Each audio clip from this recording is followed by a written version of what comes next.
আসসালামু আলাইকুম সবাইকে। আশা করি আপনারা অনেক ভালো আছেন, ভালোর দলেই আছেন। আপনাদের দোয়া ও ভালোবাসায় আমিও ভালো আছি, ভালোর দলেই আছি। আপনাদের সামনে সেই আমাদের আগের দিনের সমেশপুর এলাকার ঘটনাটি নিয়ে চলে আসলাম। ৫ম নাম্বার পর্ব, সমেশপুর এলাকার ৫ম নাম্বার পর্বটি নিয়ে চলে আসলাম। আর আপনাদের দোয়া, আপনারা আমার জন্য দোয়া ও ভালোবাসা, আর আমি আপনাদের জন্য আপনাদের ভালোবাসি বলেই আপনাদের প্রত্যেক দিন একটি করে ঘটনা শোনাইতে পারি। আপনারা আমার ভালোবাসেন এবং কি আমি আপনাদেরকে ভালোবাসি বলেই আপনাদেরকে প্রত্যেক দিন একটি করে ঘটনা শোনাই আমি। কথা বাড়াবো না, চলে যাব আমরা ঘটনায়। আর আপনারা যারা ১ থেকে ৪ নাম্বার পর্ব পর্যন্ত শোনেননি, শুনে আসবেন। যারা সরাসরি ৫ নাম্বার পর্বটি শুনছেন, সরাসরি ৫ নাম্বার পর্বটি শুনলে যারা সরাসরি ৫ নাম্বার পর্বটি শুনছেন সরাসরি ৫ নাম্বার পর্বটি শুনলে বুঝতে পারবেন না। তাই অনুরোধ রইল ১ থেকে ৪ নাম্বার পর্ব শোনার পরে তারপরে ৫ নাম্বার পর্বটি শুনবেন, তাহলে পুরো ঘটনাটা আশা করি বুঝতে পারবেন। আর চলে যাচ্ছি সরাসরি ঘটনায়। আর ঘটনায় যাওয়ার আগে আমি আর একটা কথা বলি। কথাটি হচ্ছে, ঘটনার শুরু থেকে শেষ হওয়া পর্যন্ত কোনো ভুল হলে ক্ষমার দৃষ্টিতে দেখবেন। আবারও বলছি, ঘটনার শুরু থেকে শেষ হওয়া পর্যন্ত কোনো ভুল হলে ক্ষমার দৃষ্টিতে দেখবেন। চলে যাচ্ছি সরাসরি ঘটনায়, রিফাত ভাইয়ের ঘটনায়। ৫ নাম্বার রিফাত ভাইয়ের সমেশপুর এলাকার ৫ নাম্বার ঘটনায় চলে যাব সরাসরি। তখন সে বলে যে আমার সাথে এই ১ মাস আগে একটি ঘটনা ঘটেছে। ঘটনাটি হচ্ছে, আমি একদিন রাতে, অনেক রাত হয়ে গিয়েছিল, অনেক মানুষের সাথে চা পান এগুলো খাই, মানে বাজারে গিয়েছিলাম ওই দিন। বাজারে গিয়ে কিছু মানুষের সাথে ছোটোবেলার বন্ধুদের সাথে দেখা হলো। কিছু পান এবং কি তাদেরকে খাওয়াইলাম, চা খাওয়াইলাম। খাওয়িয়ে আমি অনেক রাত হয়ে গিয়েছিল বাড়ি ফিরতে অনেক রাত হয়। আমি ওইখান দিয়ে আসার সময় দেখলাম হসপিটালের মধ্যে কে যেন সাদা কাপড় পরে ঢুকে গেল। লোকটা ছিল বিশাল লম্বা একজন মানুষ, যেটা আমি মাথা নিচ থেকে উপরের দিক, এরকম আকাশের দিক যেমন তাকানোর জন্য উঁচু করা লাগে, অতটুকু তাকিয়ে দেখলাম।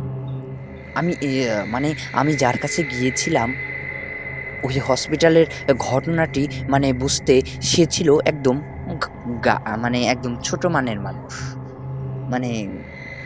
শর্ট, গাটো, যা বাংলায় বলে গাটো।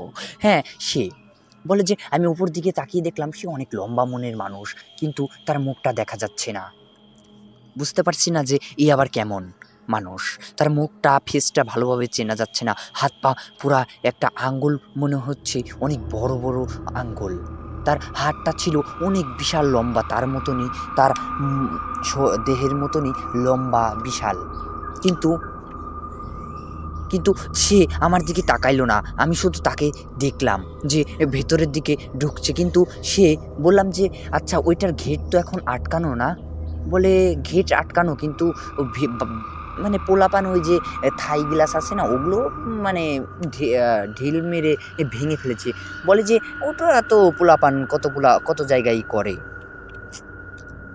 তখন বলে যে হ্যাঁ, আমি দেখলাম যে ভেতরে ঢুকে গেল, কিন্তু আমি তাকে পিছন থেকে কত ডাকাডাকি করলাম, কে ওখানে, কে, এরকমভাবে ডাকাডাকি করলাম, কিন্তু সে কোনো কথারই উত্তর দিতে চাইল না এবং কি উত্তর দিলেও না। বুঝতে পারলাম না যে এই কেমন মানুষ, যে একজন মানুষ ডাকছে, কী জন্য ডাকছে শুনতেই চাচ্ছে না। বুঝতে পারছিলাম না যে আবার কেমন মানুষ, কোন ধরনের মানুষ, যে একজন মানুষ ডাকলে শোনে না। তখন নিজেকে শুধরাই নিলাম যে সে তো, যদি আমি দুটা ডাক দিয়েছিলাম, সে যদি আবার পিছনে তাকিয়ে যদি আমাকে দেখে মেরে ফেলে, কিংবা এটা তো কোনো প্রেত আত্মাও হতে পারে। তখন আমি মনে করলাম যে একে না ডাকাই ভালো, যে কোন প্রেত আত্মা না কি হবে তার কোনো মানে নাই। তখন আমি তার পিছ কাটিয়ে পিছন দিয়ে চলে আসলাম। আর সে চলে গেল ওই হসপিটালের ভেতরে, আর আমি পিছ কাটিয়ে চলে আসলাম বাড়িতে। এখানেই আমার ঘটনা শেষ। ওই লোকটার, যার কাছে আমি শুনতে এসেছিলাম, বললাম তাই? বলে হ্যাঁ। বললাম যে তাহলে ওই লোকটাই হয়তো সেই হতে পারে যে ওই ৬ তলায় ঘোরাফেরা করছিল। ছায়াটা অনেক বড় ছিল। বলে যে হইতে পারে, বলে যে তাহলে আজকে আমি যাই, আর একদিন হয়তো দেখা হতে পারে, নাও হতে পারে, সঠিক আমি জানি না।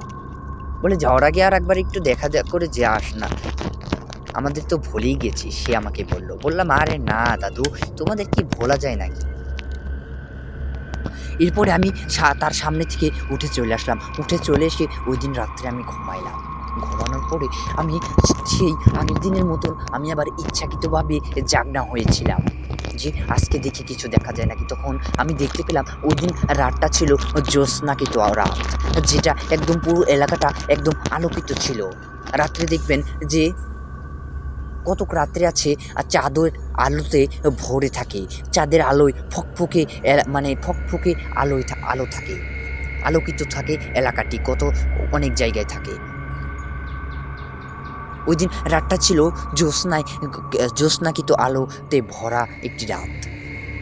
হঠাৎই তখন আমি ওই দিন রাত্রে দেখতে পেলাম যে তার ছায়াটা নিচের দিকে পড়েছে, সে ছাদের উপর দিয়ে ঘুরছে। তখন আমি ঘর থেকে, রুম থেকে বের হয়ে আমি দুয়ারে আসি।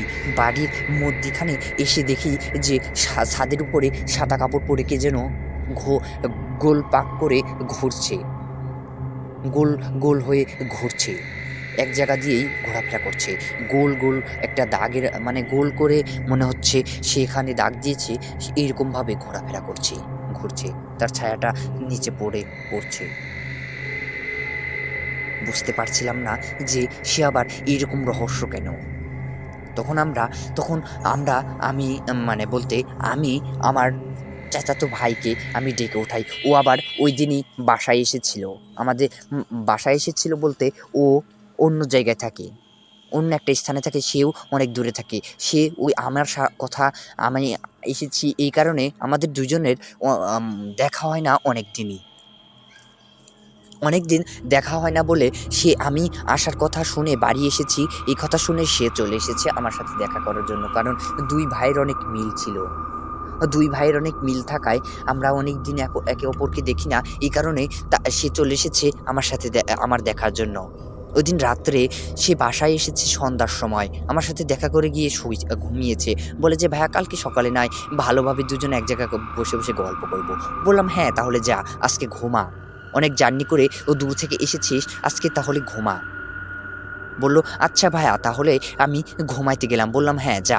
তখন আমি ওই রাত্রে ওই দিন আবার তাকে ডেকে উঠালাম। বললাম যে এই ছোটু, তাকে আমি বেশি ছোট বলেই ডাকতাম। আমরা দুজন এক সমানই ছিলাম, আমরা বয়সে একই ছিলাম। বয়সে এক থাকায়ও আমি তাকে মাঝে মাঝে ছোট বলতাম, আবার ভাই বলেও ডাকতাম, সম্বোধন করতাম, ভাই বলেও ডাকতাম, সম্বোধন করতাম। তখন ছোটু বলে বললাম, তার নামটা এখানে উল্লেখ করে দেওয়া নেই, তাকে ডাকলাম আর ডেকে তার নামটা সঠিক এখানে উল্লেখ করে দেওয়া নেই যে ওই ভাইটার নাম কি, যে সে কি বলে ডেকেছে সেটা এখানে উল্লেখ করে দেওয়া নেই, তাই আমি নামটা এখানে উল্লেখ করে ধরতে পারলাম না। তাকে ডেকে বাইরে আনলাম।